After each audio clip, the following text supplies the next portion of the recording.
I'm Myriam. And I'm Elyse. Two friends bound by the love of books. Taking on the world one chapter at a time. This is the Book Bound Besties podcast.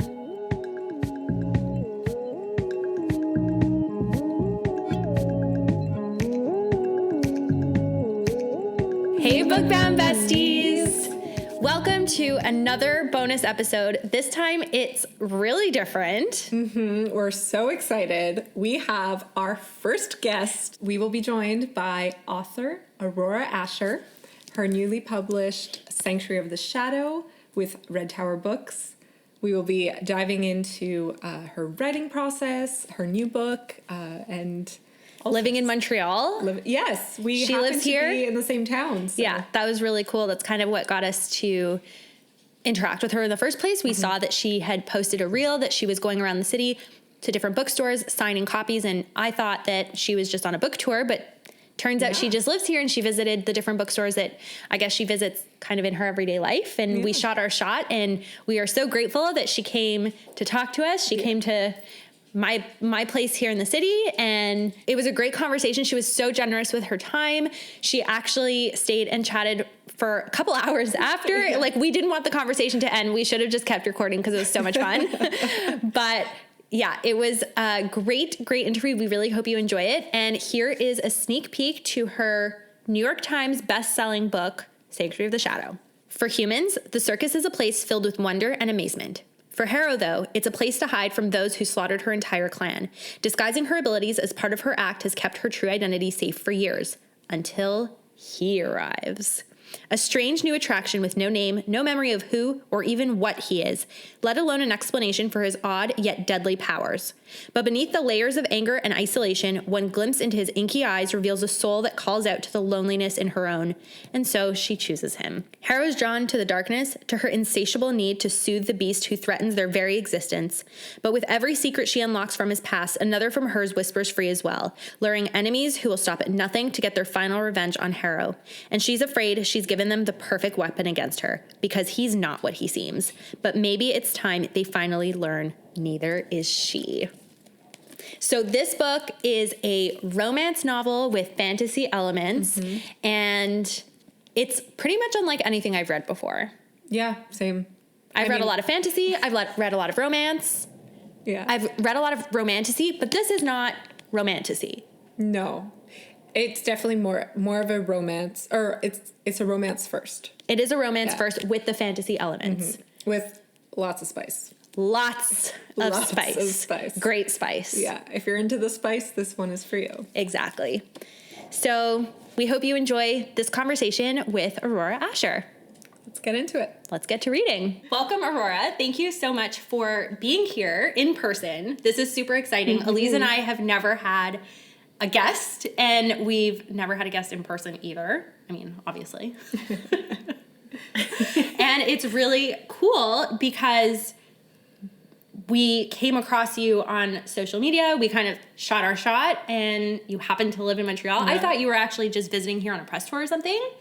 And so I was like, oh, whatever. Maybe we can somehow meet you, and because you're here on a stop, but this worked out super well. I know. Here I am. Yeah. I was thrilled. I was surprised that you guys were in Montreal. I literally thought that I was the only person in the whole city that reads books. Spicy books. I was like, it's just me. Let me tell you, I have started a tidal wave. Yeah, she has been the seed in our friend group, and she just started passing out books, and now it's just spreading. Everyone's obsessed. I love that. Yeah. That gives me hope. I went to a couple book groups once upon a time years ago, and I was like, here's what I read, and everyone's like, and I was like, okay. Maybe not the space for me, but good luck. Yeah, I mean, I stumbled into spicy books totally. I mean, everyone read 50 Shades of Grey or whatever, so I'm not even going to count that. I'm going to talk about this era of spicy books. And I just stumbled upon Sarah J. Maas before my wedding, and then I was just like, I'm obsessed with romantasy. I need to read every book out there. And then kind of tidal wave. Yeah. Got all my friends in on it, and And then we decided to start talking about it. Yeah, Elisa's like, you talk about these books all the time. Like, you should do something productive with it. started as a joke. I was like, oh, you should make a book talk account, like something like that. And she was like, do you want to do it with me? And I was like, okay. And here we are. Yeah, there's no way I could do this on my amazing. own. It literally sounds like the same story for me, but like why I started writing. Oh, really? I was like, my husband was like, you talk about these books all the time. Why don't you just write one? So then I was like, okay. Had you always written in high school? No, yeah, not at all. Like I remember I had this teacher in high school that was like, you should become a writer. Like I wrote some like dumb short story that I was like, I hate this, you know. And then I handed it in. They're like, you've really like got the knack for this. And I was like, whatever. Like I always wanted to be a musician, so I was kind of like, meh. And then, I don't know, I just was like, it felt kind of like a natural progression, but it was totally like following like a crazy obsession with reading spicy books. It was paranormal for me, but same kind of story, yeah.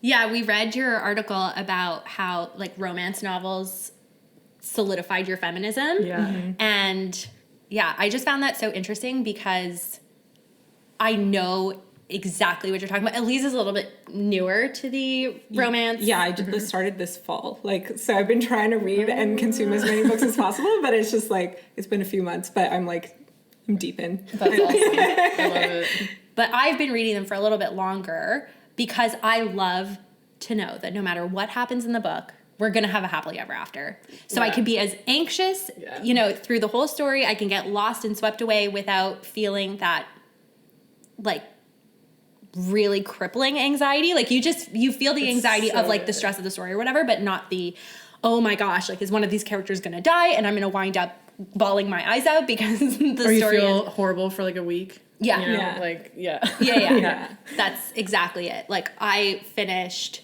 Iron Flame in November, and my husband couldn't talk to me for like 2 days. I was just like, you need to leave me alone because I am not okay.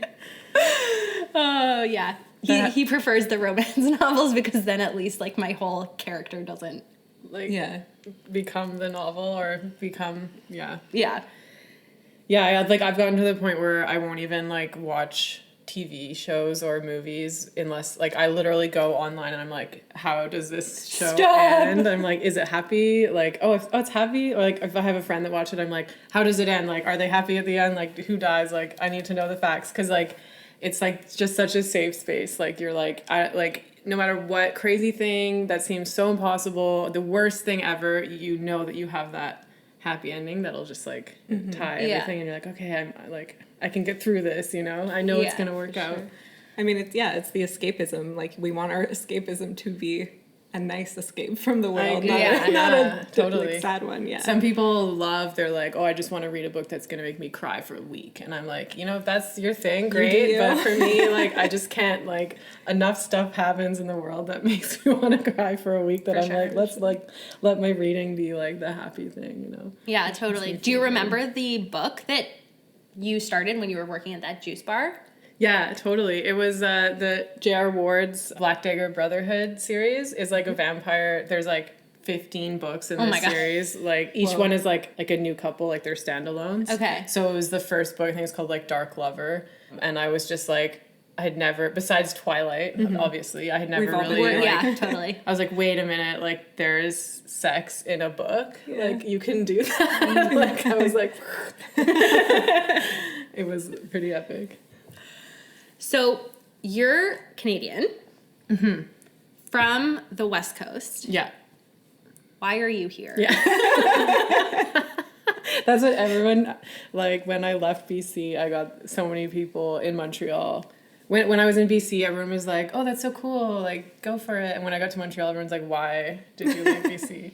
But basically it's because I always, like I said, I always wanted to be a musician. That was always my like first love. And just if anyone knows BC and Vancouver, they just know that it's not like Vancouver has good music, but it's just like not like when you play a certain style of music, maybe you'll be okay there forever, but like I just was looking for something more, and Montreal's really got like the most diverse, like different cultures, different languages, different styles of music. There's like McGill's music school here. Like there's just so much more happening here in the city. So that was like originally why we moved out here. And then like another thing that was really cool is it's so much more affordable here than Vancouver. So right away we were able to like start getting like income from like weird little things that we did. and support ourselves. And I have so many friends, like I have friends that like work at like a circus and that's their job, and then I have friends that like just play gigs for any people and that's their job. And then like meanwhile our friends in Vancouver are like they have like 3 full-time jobs, and they're like just to pay their rent, and it's like, oh my God, they're like, I had to quit music or whatever. So coming here was totally a way to like dive more into my like creative side and just be more, I don't know, exploratory and like and like live a little more free, which was awesome. So I love it here for that. That's awesome. How long have you been here? Almost, it's like 9 years, I think. Oh my Almost gosh. 10 years. Okay, Yeah. We still go back to BC at least once a year. Like I'm still very much like tied to the, like I love nature, the nature and the mountains and the ocean and everything out west, and like our family's all there, and like it's really important to me. But yeah, I'm definitely like grounded here too. Yeah. So you were a musician. Are you still playing stuff, or have you kind of shifted completely to writing? Yeah, I still play, and it's like it's really weird. Like I grew up, I was like really into classical music when I was a kid, and it was like when I was like a little kid, people would be like, "What do you want to be?" And I'd be like, "A concert pianist." Like it was like my dream.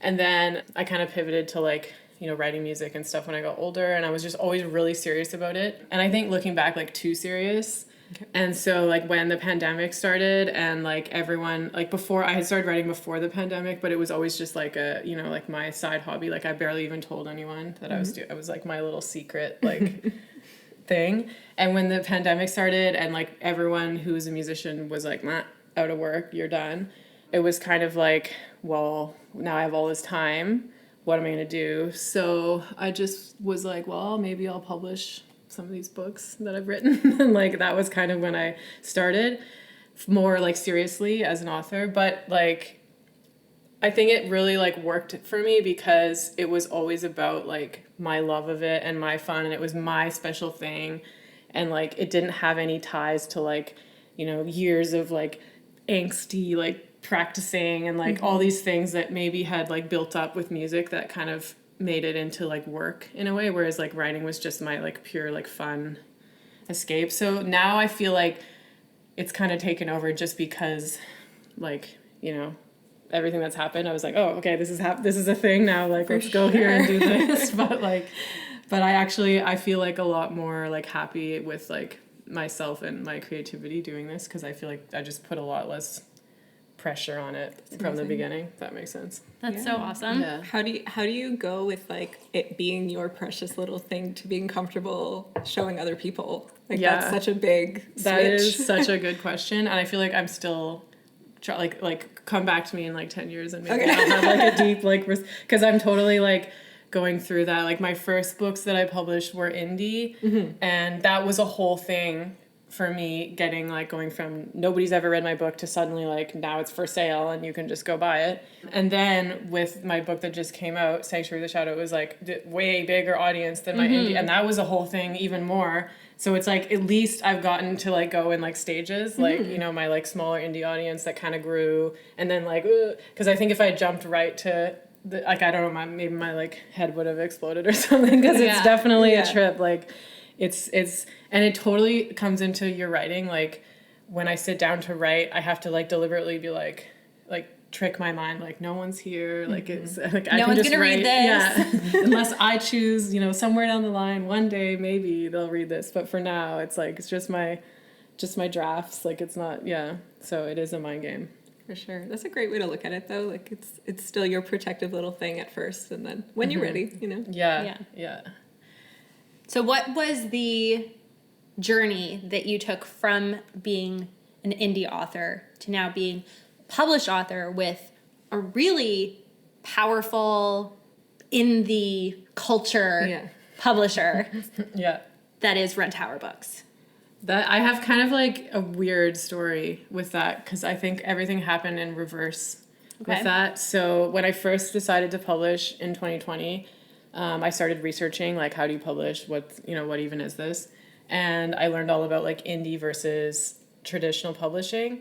And I was kind of like, well, what do I want? And like at first I liked the idea of trad pub, because I was like, well, you have like a team and you have an editor and they do all the stuff and they do the promotion and you're just the writer. And I was like, I love the sound of that.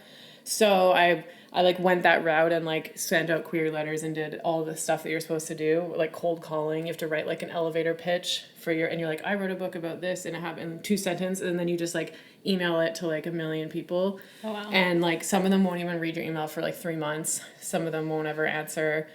Like you get a lot of rejection letters, and like it wasn't so much that I was like sad or like doubted myself when I got a rejection letter, because I get it. It's just like, how many emails do they have? Like, why would mine jump out as something? But after a while I was like, this is going to take so long. Like, you know, some of them are like, if we don't answer in 3 months, consider that a rejection. And you're like, I don't want to wait 3 months. Like, That's you so know, like, heartbreaking. yeah, I have stuff to do. Like I can't just like sit around waiting for that. So I kind of pivoted and was like, okay, I'm going to go with indie. I sent one last query letter to Entangled Publishing because I had read a bunch of their authors, and I just really liked that they were like women-owned publisher, and they were like, at the time they were smaller. So I just sent one last query to them and then like forgot about it. And then I was like forged ahead with publishing my indie series. And then randomly, I think right before or after maybe I'd published my first indie book, Molly Majumder, who's my editor, got back to me and was like, oh, I actually want to like publish your book. And that was Sanctuary. And I was like, oh, okay. Like I was like not expecting that. It was literally the last email I ever sent. And I was like, this is the end. Like I'm closing, you know, like I'm done with this. So I was like, that's so cool. And at the time, Red Tower didn't exist. It was just Entangled. And like fantasy romance wasn't really like a thing. So, and Molly had just moved over from Tor, I think it was. So it was like, I was like the first author that she like signed when she started at Entangled. And I think that like, it like there weren't a lot of fantasy romance books like besides like Sarah J. Maas, and like, you know, people weren't really writing. I mean, they were probably, but like mainstream, they weren't really like, it wasn't like people weren't talking about it yet. Mm-hmm. So I was kind of like, oh, this is just like a small publishing deal, whatever. It's nothing crazy. And then, you know, fast forward like a year, and they give me like a couple like tentative like publishing dates, and then they would just be like, never mind. And I was like, what is going on? Like, why do we keep pushing this book back? And then finally they were like, they had this like meeting with me online, and they were like, here's what we're doing. We're going to do like this new imprint, and we're going to do hardcovers and sprayed edges. And like, and I was just like, what? Like, and so they had just pushed me back because they wanted to put my book on that new imprint, but they weren't going to like tell me until everything was like really like sorted. So it was this weird time of like it was almost like a year of just like not knowing what was going on. And then at the end they were like, sorry, but like, and I was like, well, that was worth the wait. Yeah, for sure. Yeah. But it was totally like, people were like, how did you get signed with Red Tower? And I was like, well, Red Tower didn't even exist when you were signed. It started. Really weird backwards way of doing it, but it totally worked out. So. Yeah, that's so cool. Yeah. And I'm sure that whole year you were probably like freaking out because you're like, is this even gonna happen? Like, yeah, it was a bit of like, I was like, I had my other indie series to focus on, so it was a good way to like keep busy, but there was a lot of like, what is going on? Like, yeah. And then I know Molly like wanted to tell me, but she also like couldn't, so she was like, just like hold on, like, you know, like, and I was like, I feel bad for her looking back because she was probably like trying her best to like, yeah, communicate, but it worked out. We were all fine. It was just like an interesting time. Had you originally queried with your indie series as well, or you were just pushing Sanctuary? Actually, that's a good question. I may have sent out a couple query letters for that book, but not that many, I don't think. I think, yeah, maybe a few. I can't even really remember now. I don't really remember what made me decide to, like, I think the reason I decided to indie publish my paranormal series was because the last query I sent out was for the fantasy series, and I was like, well, I might as well give, like, a few, like, months for that, you know, before I go and, like, straight up publish it. That was really the only reason. It was totally random. Well, the timing ended up being perfect, because this is, like, peak fantasy romance. Yeah, exactly. Yeah. So it's definitely been interesting because I wrote this like as totally like, I'm not saying that I invented anything because I did not, but I also was like, I just loved writing this certain type of book, but I also was like, what would that be like if it was in a world that I, you know, made up? Mm-hmm. So I just was like, I'm gonna go with that. And I wasn't really like a huge fantasy romance reader, and I haven't even really read like Sarah J. Maas or anything like that. Like it was totally just like my own thing. Yeah. Actually, at the side note, I read ACOTAR like a long time ago, and then I was like, it's a love triangle. Not interested. It's not. Isn't that so funny? Keep reading. Yeah, keep reading. Because then, and now I hear like everyone's like tampon or whatever. Yeah. I was like, oh, I don't think it's a love triangle. No, it's so funny because you read ACOTAR and you're like, oh, this book is actually like so. I remember I read it and I was at my rehearsal dinner and I read it because my cousin has a bookstagram and I had seen ACOTAR everywhere, and so anyway, whatever, I picked it up not knowing what it was, and I was like, oh my gosh, it was so good, like I loved Hamlin so much, and then she's just like, read the next one. Yeah, like no, Just keep going. And like now I'm like, ugh, I have to reread ACOTAR. Like the rest of the series is so much better. That's your MO though. Like you always fall for the wrong person at the beginning, Yeah. and then I the fall books for like continue. author's manipulation constantly. That's amazing. Like if you want me to hate someone, I will hate that person. I don't think too much into it. It's Yeah. fun. It's good. That's what's so interesting, like, about the difference between, like, the ongoing series and, like, standalones. Like, I primarily read standalones and Okay. I write standalones. So, like, that was why I was so confused when I read it, because I had, like, literally never read, like I don't even know if you would call that a Happy for Now. Like, it's kind of like an ongoing, Okay, right. unfinished... Yeah, I was happy for Happy now. for now-ish, Yeah. yeah. But, like, the fact of her being with someone that wasn't, like, the, like, endgame hero, I was just like, what is this? And, like, and now it's so funny because people about my book are like, oh my God, it's a standalone, wow. And I'm like, it's just so weird because when I started reading and writing, it was like, to not have a standalone was super weird. And so it's like, it's totally changed in the last few years. Yeah. Because your series is a series in the sense that it's going to cover the same world, but it's going to focus on a different couple each Yeah, exactly. book. So, like, the characters will still be there, and there's still stuff happening to those characters, but, like, they had, like, each character gets their, like, happy ending at the end of the book, and they're kind of just, like, a rock-solid couple, like, from that moment on, and then other people, you know, get their moment to shine Yeah. or whatever. Which is what we all love in a romance novel, because we don't have to stress and worry about their tears. happiness after everything that they go through over the course of the book. I think I love, too, reading and writing later down in a series where you have, like, the couples from the other books that just get to be, like, a strong couple. Because, like, in their book, they're, like, going through all their things, and it's, Yeah. like, you know, there's, like, they haven't said this, there's, like, you know, angst, and, like, will they, won't they? And then in the, you know, 3 books later, they're just, like, together, and they're just, like, a team, and it's, like, I love writing that, because it's, I don't know, it's just like, oh. It's nice to see them again. Like Yeah. you're like, oh, they're still doing They're well. going- Yeah. they're going strong. Yeah, it's reassuring. for Yeah. sure. They could be like the voice of wisdom for like the next angsty Exactly. couple. True. Oh, Yeah. so cute. Isn't it? I'm just thinking of like Bridgerton. Yeah, You it's see very in much like like season that. 2. Elyse hasn't read the Bridgerton books, but she's watched the show. Yeah. I read the books. And so Yeah. Well, that's an the- example of the standalone. Exactly, Like, I was just those gonna books say. are really old. Like, so that's like back from the, like, if you had a romance series, you wouldn't like not do that back in the day. Like, you know, like, do you was know like, when they were published? I don't, but they're they're like old. Yeah, Like, they're old. Yeah, Yeah. they're like some of the like OG historicals. Had you read them? I had read other historicals, but I haven't really had my like historical phase yet. Okay. Like I go through like genre phases. Right. For sure. So I feel like maybe that'll be my 2024 phase. I don't know yet. But I've read a few historicals, but it's never been my like main thing. I like Julia Quinn. Historicals were not really my thing either. And again, I don't know why I picked it. I don't know why I picked it up Before the show? before the Oh, show. That's cool. Or was it after? I can't remember. See, that's the thing, is I wish that I read it before the show, because it's not that I wouldn't read it now, but like now if I go to read it, I'm going to be thinking and comparing to the show. Yeah, you It's will. hard. I find Yeah. it harder to do it that way. If I read it first, I could watch the show, but if I've watched a show or movie first, it's hard to do the reverse. Yeah. Like, Yeah. it just messes with my Well, brain. in fairness, season 2 is extremely different I than know, I heard that. the book. Yeah. So if you read the book, you could be like, oh, whatever. Yeah. And season 3 is actually the 4th book. So you still have time if Yeah. you ever want to I heard launch that your as well. historical Era. era. Maybe I will. Maybe I will. What era are you in right now? I just finished, because I'm kind of like, I'm just like the world's biggest mood reader, like TBR. I don't know what that is. Like I just read things on a whim. Like I Good don't for know. you. Yeah. That must be so liberating. It is. So I went through like kind of leading up to Sanctuary being published. It was just like a stressful time in a lot of ways.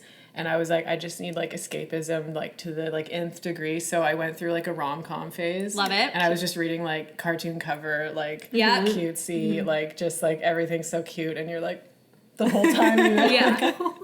So yeah, I think it was like 6 months of just rom-coms for me. Like, Love and it. now I'm kind of like, okay, I need to like pivot to something else now. So I'm like waiting for the inspiration to come.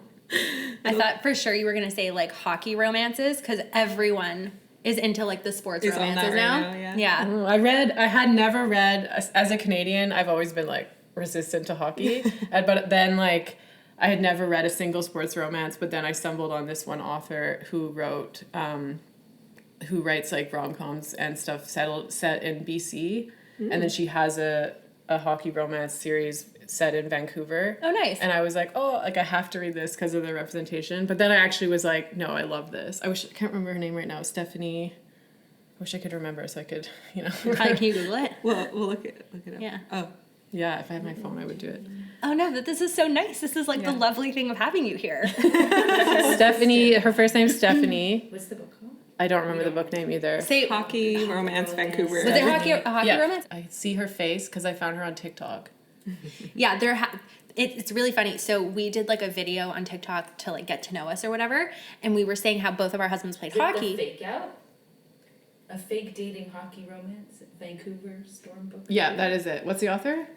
Stephanie Archer. Archer. Oh, I have her books on my TBR. Yeah. So close to your name too. Yeah, I know. Like, it's like, wow, never heard that name before. Maybe that's why I forgot it. 'Cause it's like, There can only be one.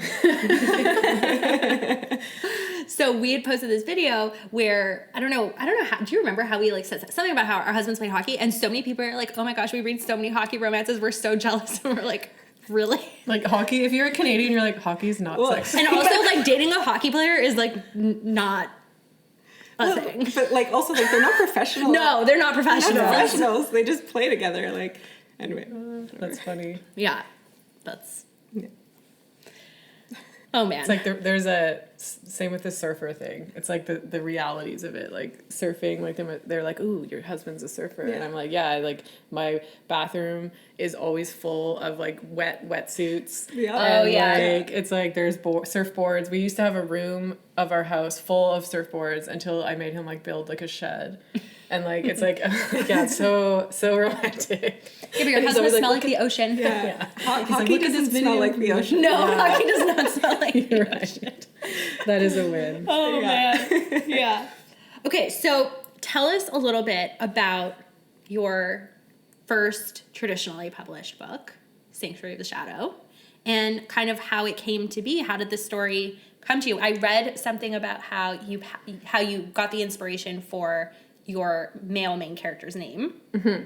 But take it away. Yeah, so I just decided to write a fantasy because I had been writing paranormals, and I was like, what's it like when you make up the world? That was kind of, and there was just a bunch of weird, really random factors that inspired things. Like Wraith's name was a random town that we passed somewhere in Northern Ontario. I actually Googled it like after the fact to see if I was like hallucinating, and like it does exist. It's like it's like not even a town. It's like 3 houses in the middle of nowhere. Yeah. Okay. And then apparently it's actually like a last name from like Scotland or something, like totally randomly. But anyway, I saw that and I was like, that's a cool name. And then now I remember this happening, and I swear that it happened, but I couldn't in my Googles find any like record of it existing. But I swear that like half an hour or an hour later that I passed a street that was called like Harrow Street or like Harrow Lake or something. Okay. And so those two names like came from that. Like it was like, I swear it was within like a few hours. I literally was on like Google Maps like looking, and I couldn't find it. So who knows? But that's where the names came from. And the idea to write a circus was because of living in Montreal. Like I never knew this until I came here, but it's like they consider Montreal like the circus capital like of the world, and it's like really renowned for circus. And like I have friends that work in the circus as like make a living. My one friend teaches German wheel, which is like a giant wheel that you like stand in and like roll. Yeah. And she also does silks and stuff, and like it's like really amazing.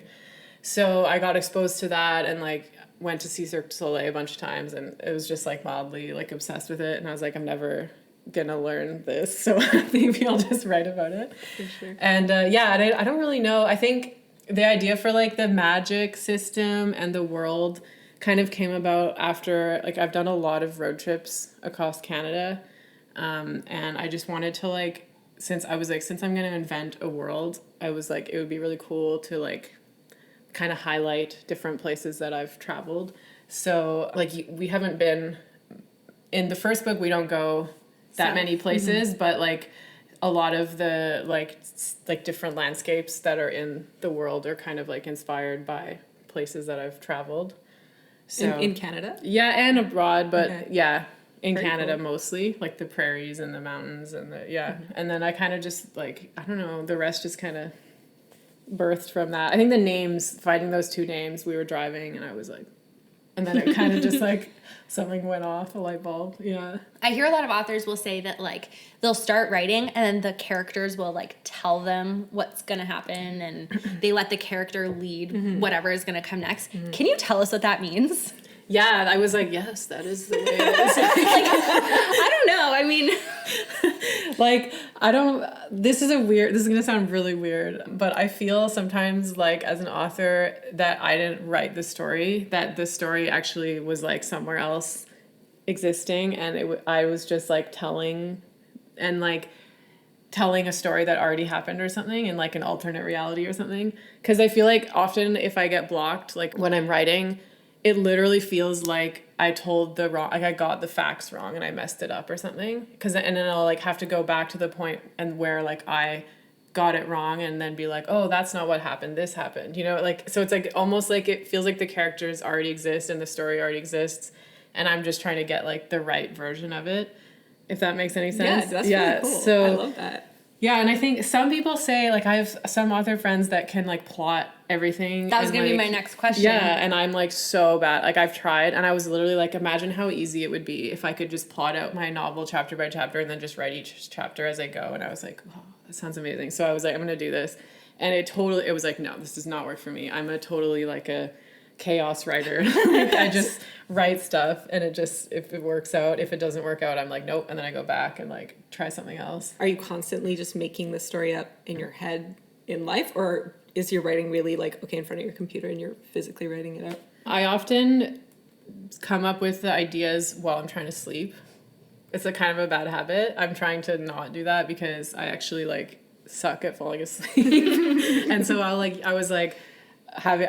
awake and then I'll think about my book and then it'll help me write. But then it's gotten to the point where I'm like not sleeping because I want to think about the book. So I'm like, I need to separate. But that's like usually where I do a lot of my plotting, because it's like your eyes are closed, it's quiet, like dark, like nothing's distracting me. So it's like a good time for me to like think and come up with ideas. But I'm trying to do a thing now where I like do that in my like writing time. So I like literally, we have a small house, so my bed is like in the same room that I write in, and I'll literally like wheel my chair over and just like put my face down on the bed and like sit there and be like try to come up. Yeah, it does work though sometimes. Like I've had success. It's very cool. weird, but it does work.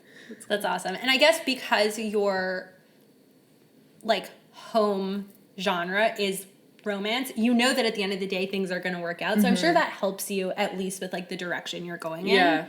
And usually I have an idea of what the like final like climax or plot twist or whatever is going to be like from the start. Like I usually, when I start a book, I'm like, it's these two characters.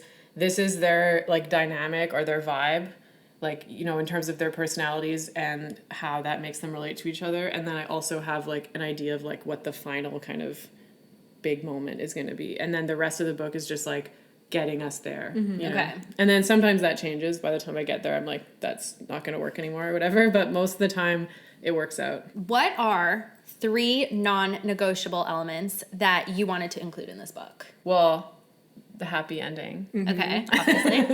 Does that count? Like, Yeah, for sure. Yeah. And then I guess I tend to, you don't really realize like what themes or what like things that you love to write until you've written a few books, and then it's like in all your books and you're like, oh. So people have told me, and I didn't realize this, but I tend to write found family trope. Like I love that trope, but I didn't even really realize that until I'd published a few books and was like, oh yeah, that's true.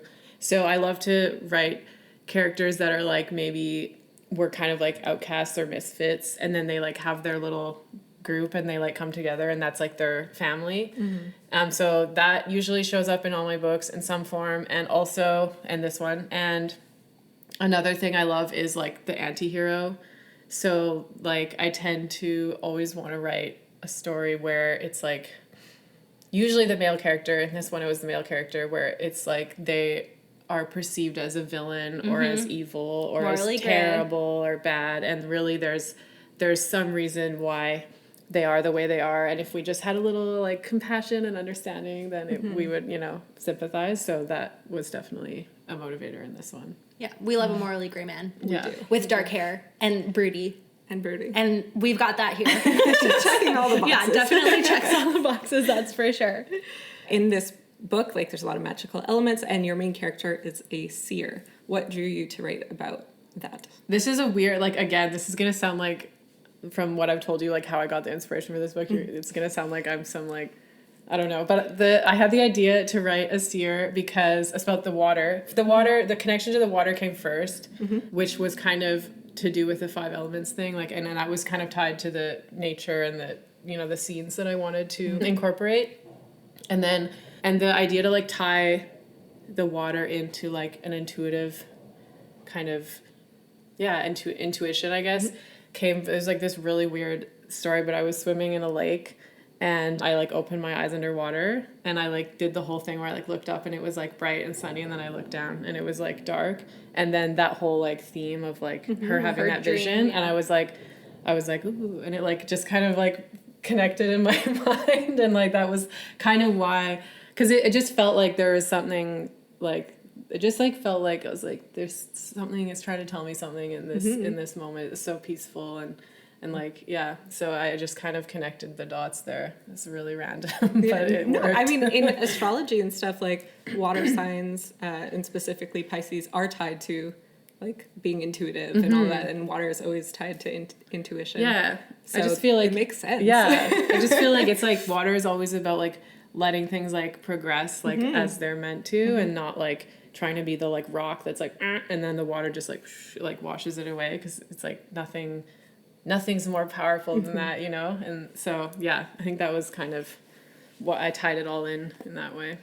And I love how the water elements, like when she's dealing her cards, each water element has a meaning. And I thought that was really clever. And I loved how it kind of guides the whole story forward. Yeah. I thought that was really cool. That's cool. Someone was like, I need the full like deck. Yeah. I know. Yeah, I was actually, as I was reading it, I was like, oh, I want to see these cards. Like, I enjoy tarot. I'm not very good at it, but I always like try to like learn and stuff. So and the artwork is usually amazing. So. Yeah. Maybe I'll have to do that. Just to kind of wrap it up, because we're at about an hour and we don't want to take too much of your time. So the first book came out in the last couple of weeks. But you've primed us for a sequel. Can you tell us anything about the sequel? Yeah, I'm keeping the like male character's identity a secret for now, just for fun, just to, you know. Have we met him? Yeah. Okay, but I have an idea of who it might be. And it's going to be about Malika, as I mentioned in the like afterward note or whatever. And it's going to like, I mentioned before too, we're gonna see like more of the kind of world, like there's more traveling to the other territories. Definitely the circus is still gonna play a part, but also Malika has to like deal with the stuff she left behind in her homeland. So it's that's where we're going with that. I'm excited. Once we stop recording, I'm gonna say who I think it is, and I'm really curious to know if I'm right. Well, she might not want to I might tell not you. tell you. You might not tell me. Secrets. Okay, well at least the record will show that this is who I thought. Okay. Fair. I do that sometimes. Like, you know when you ever have a feeling and you want, like, sometimes I'll have a feeling and I'll tell Justin, like, just so you know, I had this thought, so that if it comes true later, he knows, like, I'm not lying. I told you so. Yeah, exactly. So we can have that. All right. And then Be we'll like, find for out. the record, noted. Yeah. And then, I don't know, in a year and a half? I don't actually know yet. Like I need to have that meeting at some Okay. point soon. I'm kind of like, I'm writing another book right now. So I was like, once my editor is like, time to work on the second book. I know that I'm going to be like crazy busy. So I've been like enjoying the time to just be working on the one book. So I haven't like been like pressing for the details, but yeah, I don't know. The book is actually written, but it's in a rough draft form at the moment. So there's definitely like a few more rounds of editing to do, but it exists. Very cool. I mean, at the same time, enjoy the success of your current book. Like it just came out. Yeah, yeah. I'm just gonna like ride that. Ride that wave. Readers are ravenous. Like I don't care if it took you a year and a half to write this book. I want the sequel. I know. It's crazy. I'm a slow reader, so it's a different. I am not. People are so nice though. Like, readers will be like, I need the second book now, but then they'll be like, but don't worry, take your time. Yeah, sure. Value your mental health. Like, yeah, we want the book to come out like how you want it. Yeah. Blah blah blah. Yeah, for sure. But I also need it. Just so you know. Before we wrap up, is there anything you want to plug? Website, mailing list? Yeah, I have all the things. I have the website and the mailing list. I have a Patreon too. I'm actually a digital artist randomly. Well, artist, but digital art is my medium right now. So I do like character art and stuff on my Patreon. Oh my goodness. That is a whole world that has recently opened up to me. I love that stuff. Yeah, and it's kind of fun having that because I like art, but I was like, I don't have, like, why I don't have time for this. I need to write or whatever. But having my Patreon, it's like, well, I have to do art now. So like, it gives me a way to like switch up, divert my attention. But yeah, and then I have like a newsletter, Facebook group, everything. It's all on my website. It's probably the best way to find it. We will plug all of that in the episode description. And the link to all of that is also in your Instagram bio. Yeah, I think I have the link to my website and to my Patreon. So yeah. Perfect. Everything is there. And your handle is? Aurora.ascher.author. Yeah. Awesome. Great. Yeah. Thanks so much for coming. That was so fun. I'm really happy that we were able to have a published author for the first time on our podcast, and that you're from the same city. Well, not from, but it's become your home. So this has been really great. So thank you so much for reading our DM and giving this a shot. And can't wait to see what's in store for you. Sweet, thank you. Let's get to reading.